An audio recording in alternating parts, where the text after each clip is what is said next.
Nag-iisip ka ba ng pagkakakitaan o pagkain na pwedeng ihanda ngayong bare months o kahit hindi bare months? Kung ito, try mo na to. Kahit pang pulutan, pwede.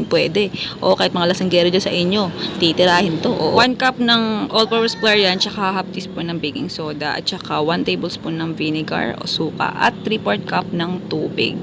Para hindi ka ma-dehydrate, maglagay ka ng tubig, huwag mo kakalimutan. Tapos haluin mo hanggang sa lumapot. Gaya ng langkit na tingin niya sa iyo. Kahit idla naman siya gusto sa'yo. Charot lang lantod. Ayan, pag nagganyan na itsura, lumapot na. Pwede mo na munang itabi ang pansamantala. Tapos ihanda mo na yung green chili o green na sili. Tapos palamanan mo ng cheese. Kung gusto mo mas magastos, maglagay ka ng ibang palaman. Kung gusto mo mas tipid, huwag ka na maglagay ng palaman. Kainin mo ng direkta ng sili na yan. Charot lang. Kaya, ikaw na. Kung anong choice mo, yun ang gawin mo, ha? Huwag mo ko tanongin kasi mababaliw ka. Next nyan, ayan, balutin mo ng harina.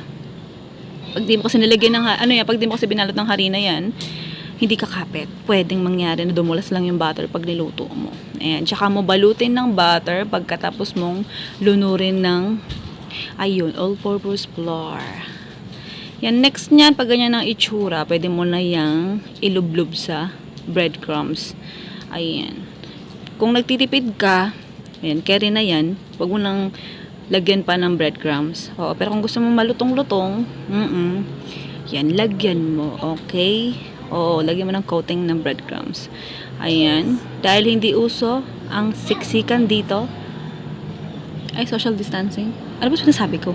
Basta lutuin mo yan hanggang sa mag golden brown, ganun. Lutuin mo ng deep fry, pwede rin hindi kung nagtitipid ka sa mantika. Yung listahan ng recipe nasa dulo ng video ko na, naiinis ka na high blood ka na, pwede mo nang i-pour one. Charot. Yung ka nang humugot sa comment section, okay? Ayan, ganyan siya mga madam, pagka na golden brown na, pwede mo nang hanguin yan. Kung gusto mong kainin agad direkta, pwede naman. Tapos pagka wala kang kinita, sisihin mo ako, ha? Magaling. Yan. Kung mapansin nyo, yan lang yung ginawa natin dito sa video na to. Kasi, nagtitipid tayo. Charot lang.